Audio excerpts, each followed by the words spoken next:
Building a six-figure social media marketing agency does not mean that you're gonna take home six figures. It does not mean that you're gonna get a Lambo or make $1 million. Basically what it means is, if you're lucky, you've been able to build yourself a full-time job. I have seen folks from Iman Ghazi and a million others talk about how to build a successful six-figure agency, but they're not telling you the truth. Whether they're giving you all the onboarding stuff, which is valuable, and they're telling you you don't even need to satisfy the work because you can outsource all of it. And you've got other folks that are eagerly blowing up your DMs to get you more clients. There is one simple truth that none of them are telling you. That's not actually how you're gonna make 7 figures as a media buyer. So, let me tell you actually how to do it in 3 simple steps. Today, I'm gonna show you how to make 7 figures as a media buyer based on what I have done, and give you my real-world experience and things that I have taught people to do for years inside the Facebook Ads MBA program. So today, I'm gonna show you how to make 7 figures as a media buyer in 3 simple steps based on what I've done with my career and what I've taught people how to do inside the Facebook Ads MBA program and Disruptor School. So by the way, if you wanna know more about the Facebook Ads MBA program, there's a QR code. You can scan it, and it'll bring you to the VSL to learn all of the things that you need to know. So that being said, let's get into it, because today we're gonna make money. So let's start with step 1. This is the foundation. We're going to craft a progressive pricing model. Now, 10 years ago when I did this, I started at $500 a month, flat fee. Now I hear you, but hold on a minute, we're gonna unpack this some more. My initial business model focused on volume and building a portfolio. I strategically undercharged and over-delivered, providing comprehensive media buying services to a wide range of small clients. So let me talk about the realistic outcome of this. This strategy enabled me to quit my day job and achieve a 6-figure income, and it laid the groundwork for a successful and sustainable business model. Now, all of that came with one little twist. So let me tell you about the realistic outcome and then how we got there. Well, my first client, I charged them $500. That we've already established. But here's the thing. For each new client, I raised the price. By my 5th client, I was charging them $1,000 a month. Again, flat fee. But more importantly, this incremental increase reflected the increasing value of my time and my skills. And full transparency, I was doing this at my desk, at my day job, while I was actually still earning $50,000 to $75,000 a year, spending like $1 million a day as the supervisor at Omnicom. Wild times.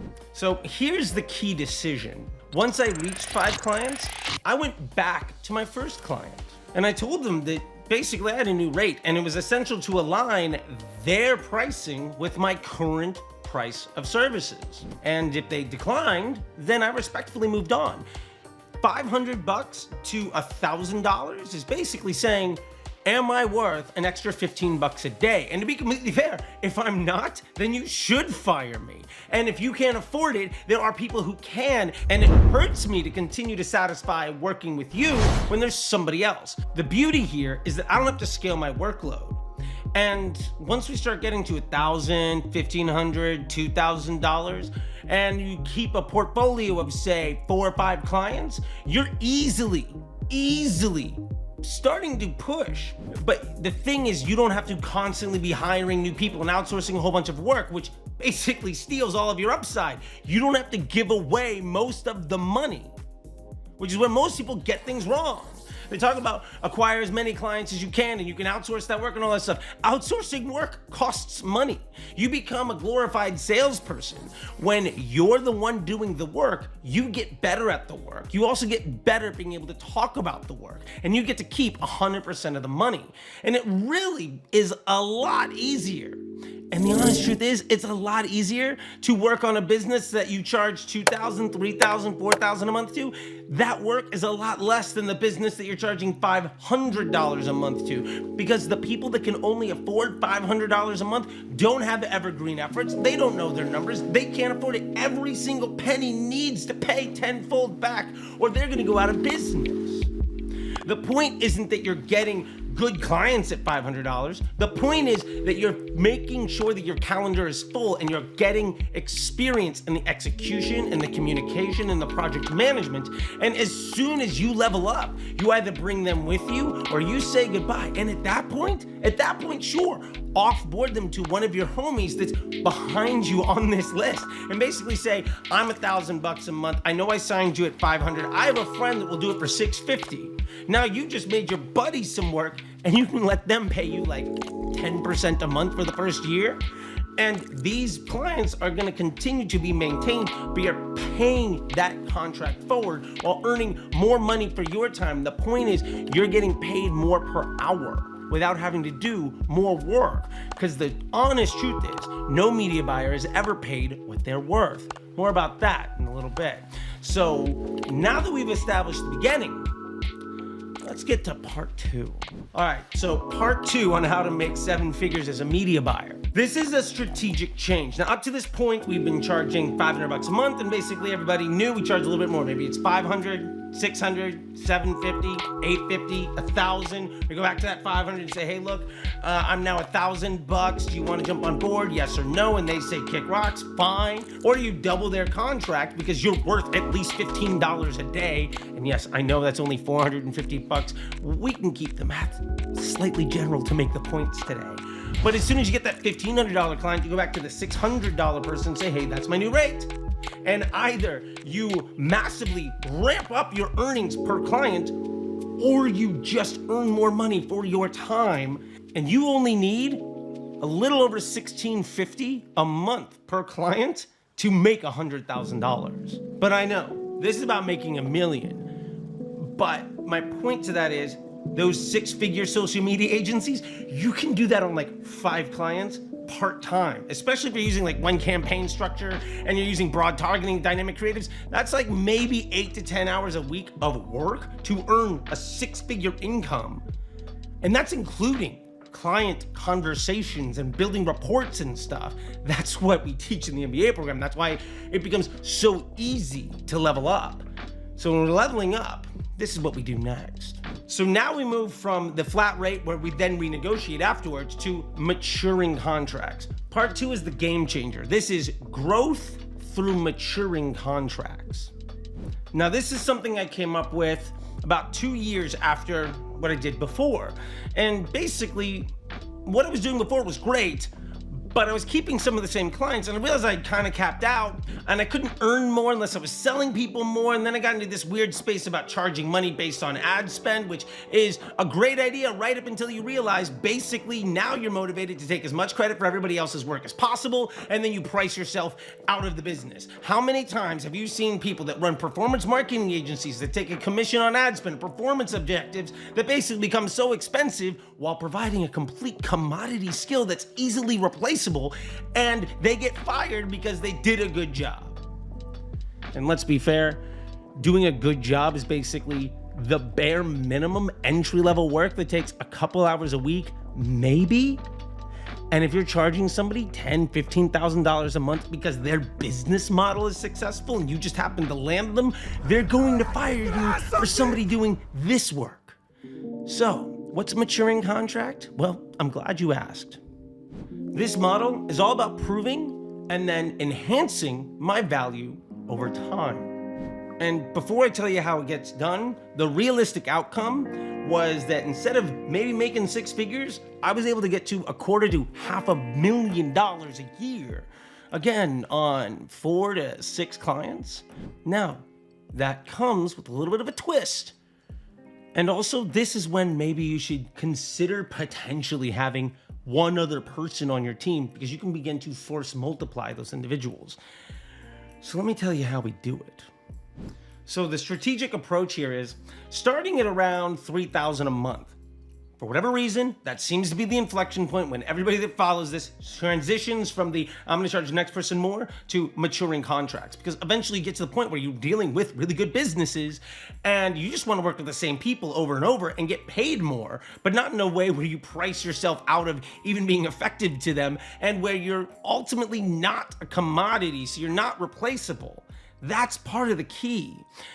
But what does that contract look like? Well, I'll tell you. Every 3 or 4 months, if I'm charging you $3,000 a month, I'm gonna increase my price by $500. That's in the contract. It basically says, I sign you at $3,000.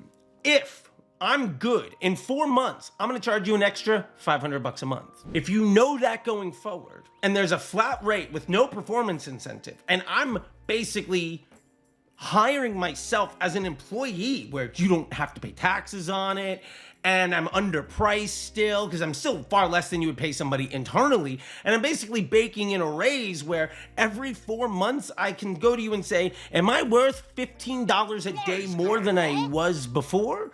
My job is now no longer, can I take an attribution model that shows how much of your success I should take credit for so that I can ultimately price myself out of this relationship? No. Now it's, am I essential enough that you think I'm worth $15 a day? If you're doing your job right, people are stoked when this happens. And it also avoids the conversation of the monthly reminder of how predatory your existing business model was on charging a commission, right? Where you're saying, well, this is my flat rate, plus this is how much of the ad spend we had based on these reporting models, because every single phone call we had and every single report started with, here are all the KPIs, here's your ROAS, here much credit for your success I deserve because your growth and your dream and your ability to execute your entire business is completely dependent on me, which is nonsense and selfish and myopic, and why so many of the cost cap bros constantly churn through clients, and why so many people that are still new to all of this need a sales team. The beauty of this is you don't need a sales team, you just need to be good enough to earn $15 a day more in 100 days from now. This incremental approach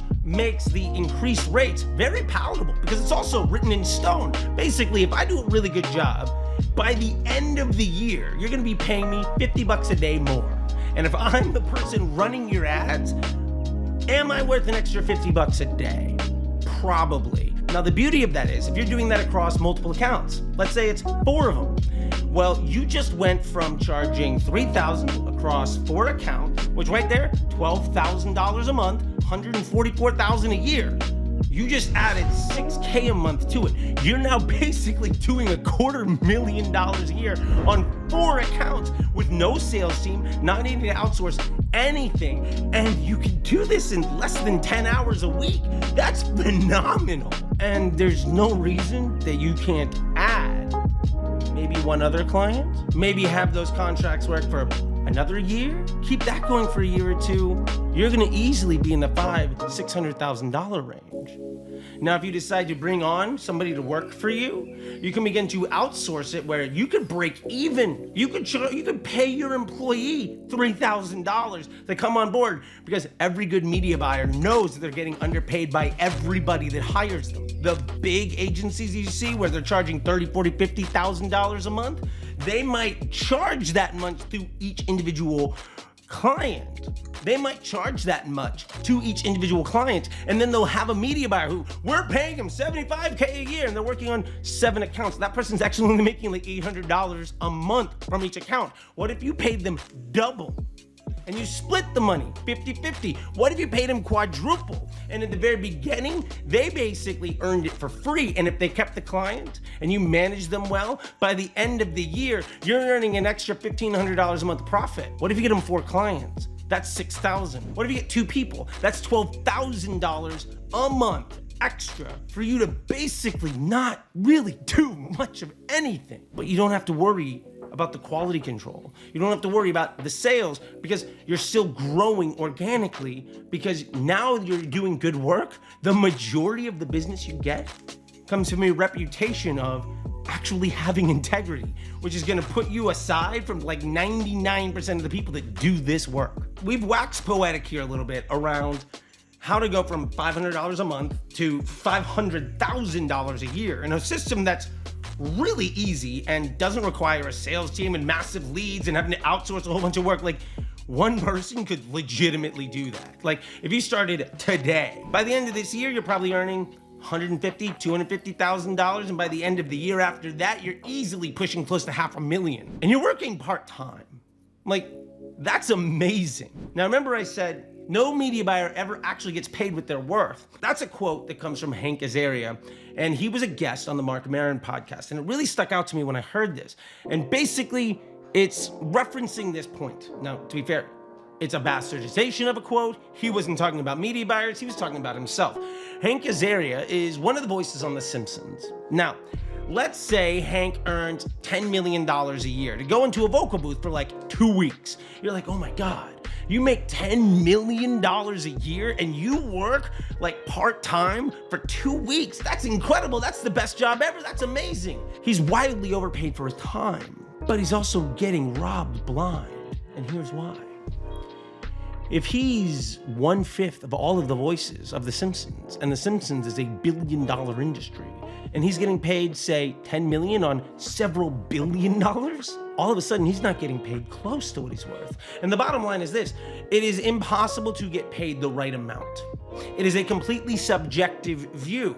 So what you need to do is prove your worth so that basically when it comes time to charge more money, the person on the other end says, oh my God, that's it? Sure, done. The awkward conversation is more just uncomfortable because they already said yes. I've gotten it to the point doing this where my yes rate on increased pricing is like 98%. Because nobody's ever like, oh my God, I can't afford $15 a day more. We're done. And honestly, if we do get to that point, that means that I'm not doing a good job. Because my only real job at that point is now every single day to prove that I'm underpriced. That is a very easy thing to prove, especially when you're not billing on something like ad spend, when you're not billing on something that's really predatory, like ad spend based off of Facebook ROAS, which is one of the most illegitimate and intellectually dishonest billing models possible, because it lines the agency in complete opposite ends of definition of success with the client. More on that later. So let me talk to you about the third step here, because this is where we get to 7 figures. So how to make 7 figures as a media buyer, part 3. This goes beyond media buying. This is the strategic partnership model. This ultimately means that you are no longer asking me to just spend your ad dollars. I'm providing you insight and services above and beyond just being a media buyer. Because remember, if your whole job is to spend somebody else's money on Facebook, there is somebody that will work for half of what you charge, that'll do just about as good or better. If you are only providing a commodity skill, then you are easily replaceable, especially with globalization. And to be fair, if some kid in a third world country can speak your language, they can do a better job than you for 1/10 of the price. And that makes you basically dead in the water outside of your sales team. And then you're gonna live and die by your sales team. And then you go down the rabbit hole. Well, all I need is a better sales team. All I need is more leads. All I need to do is compete with other people, because you can't actually keep your clients. So what is the strategic partnership model? Well, we'll get to that in a second, but let me tell you the realistic outcome that you can expect and what I've gotten to doing this personally, and I'm actively doing it right now. Like, I have a couple businesses that I'm doing this with. Now, in my last video about how I made $1 million in 2023, I talked about my brand builder agency. Well, this is what we're doing. And currently, like as of today, we're taking somebody in 6 months, they're gonna go from roughly $300 a day to $1 million a month run rate. And it's something that I do once or twice a year, and I have done basically every single year for 5 or 6 years, because I'm so much more than just a media buyer. So what does that mean? They're never gonna fire me. And what am I doing for them? Well, a lot more than just pushing buttons. So the realistic outcome you can expect at this pace, this is where you get to the 7-figure income. This is where you can start to get to the $10,000 to $20,000 a month per client at a minimum. And you're not charging a commission or a performance incentive saying how much of their success is correctly responsible for something you can take credit for, which is, again, ridiculous, because a media buyer doesn't scale a business. A good business scales the ad spend for a media buyer to use. Most people have this completely backwards. And to be completely transparent, this also got me into a place where not only was I earning 7 figures, I was also starting to get equity deals in businesses and become partners. Like many of you know, some of the big brands that I've done this with, like with Under Outfit, they came into Disruptor School doing $50K a month. And by the beginning of 2023, we were doing $1 million a week. You can't pay somebody any equal amount of money, going back to Hank Azaria's point. So what does that actually look like you're gonna be doing on a regular basis? What's the strategic approach to your relationship? Well, let me tell you. At this stage, your focus is more around being a strategic growth partner. You are inserting yourself as CMO, even if they have one. You're looking way past just what kind of credit can I let Facebook take for the success of the business. You're moving way past silly things like audiences and attribution and cost cap hacks because you don't care anymore. Your bread's getting buttered by a business actually being successful, not how much credit for their success you can take. You start to take a look at, well, if I make Facebook really stable on the front end and we work on the offer construction and the second purchase rate and leveraging other channels that are under leveraged at this point, like are we spending as much money as we should on Amazon? Are we as aggressive as we should be on email? Are we properly leveraging search? Are we doing landing page tests in a way that makes sense? Are we promoting 5 different offers when one of them makes the business the most amount of money? Why are we doing all of these things that don't actually help the business? And most of the time, the reason that businesses are doing that is because they have myopic definition of success business partners, i.e. ad agencies with a flat rate who take a commission based on how much credit for the success of that business they can take. When you go from having complete antithetical alignments based on the definition of success to being a part of that growth, you are no longer a liability to the balance sheet. You are no longer building your business model on how much credit for everybody else's success you can take. Instead, you become an irreplaceable part of the team. You're not a commodity, you're a partner. Now, in my business, the way that works is we have Facebook Ads MBA grads that work on the day-to-day operation of the ad account, and I work with them to manage the ad account as successfully and as strategically optimal as possible for the finance department of the business. I also work with my business partner on the business model and the operations and the CMO efforts and the CRO efforts and the Google and the email and the offer construction and the CX and the UX to make sure that those customers are worth more money, that they're buying more often, that we're spending our money on the things with the best PSM for the growth of the business, because ultimately we all have one client and it's the finance department of the business. If the finance department is happier, we all make more money. We are all now completely aligned in one singular North Star. Make the finance department happy. That removes so much of the drama and ego and lack of clarity that honestly permeates and defines the vast majority of operators in our field. And the other side of this is you can't be good at that unless you've taken all of the steps along the way. One of the beauties of charging $500 a month is that you work with 1 million different businesses and you work with a lot of different operators and you get to make a ton of mistakes and see things that work and try them out in a bunch of different places.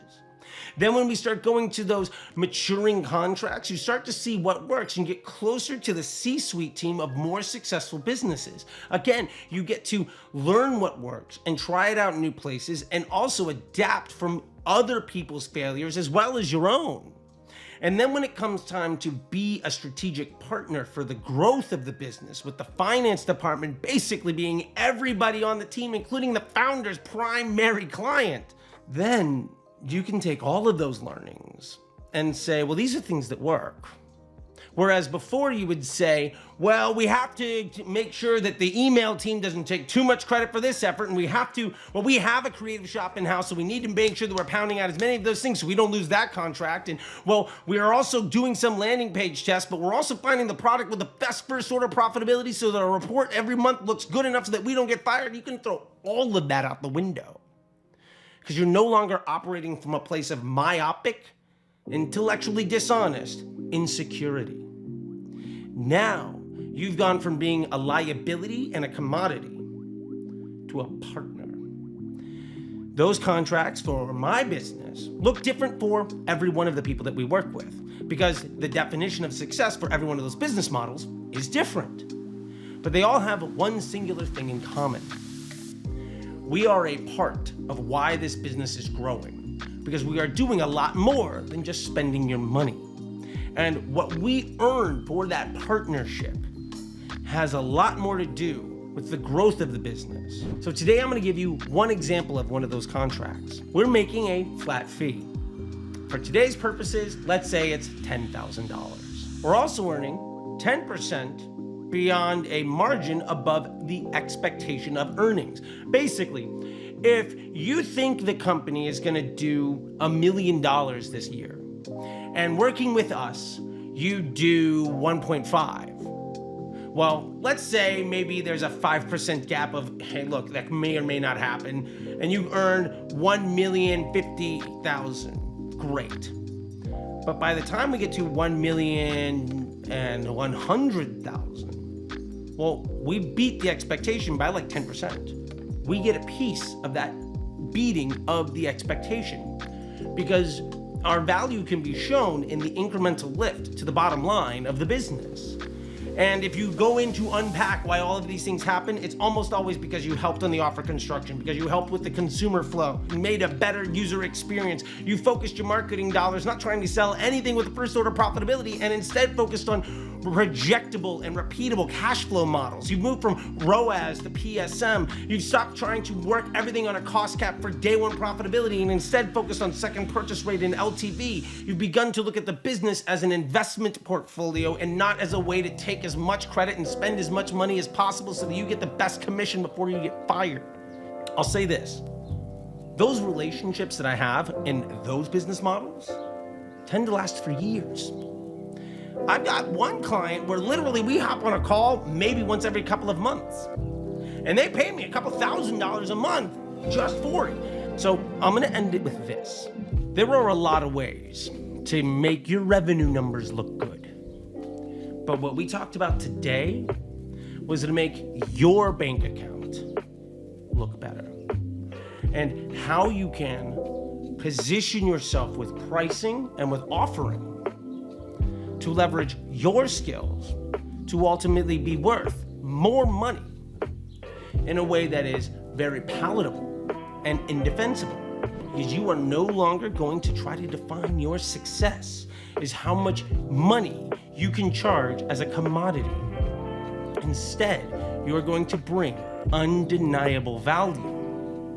And as you get better at it, you're gonna earn more money. And this is a system that will bring you in the reps, that will bring you in the reputation, and will ultimately lead you to a point that I can proudly say that I'm at and have been for years, and almost everybody I work with can say the same. There is no sales department. There are no salespeople. There's no lead gen effort. There's no extreme effort to try to land more clients all the time and hire more people. You don't need to. You don't need to spend all of your hard money trying to make sure that you need to bring in more business, because your business is predicated on making sure that people realize that you're overcharging so you get fired. Instead, you are an underpriced, over-delivering partner that is attached to growing businesses, that is earning more money, not because you're doing more work, but because you can point to the value of your relationship, and you've been upfront and aligned with the client the entire time. Honestly, I'm shocked that this is such a disruptive and contrarian business model, because I've accidentally started 6- and 7-figure agencies at my desk working for other companies multiple times. When you build your business based off of having integrity, your pockets get lined pretty quick. And I'll end it on this note. One of the easiest ways to attract attention is to be loud and boisterous, to make as many false promises as possible, and to cite all sorts of fancy made-up things. But the way to actually earn true wealth is to have easily projectable, stable sources of income and investments with a positive return. I don't need a sales department, neither do you. I don't run lead gen ads. You don't have to either. The bottom line is, if you're actually good at what you do, you'll never have to deal with any of that mess ever again. And you'll make a lot more money than you ever have, working a lot less than you ever have. And that is what this is all about. More success and less stress. With that being said, thank you guys so much. The results that so many of you have had and the showering of love that I've seen on this channel has been overwhelming. And until next week, I'll see you on the internet.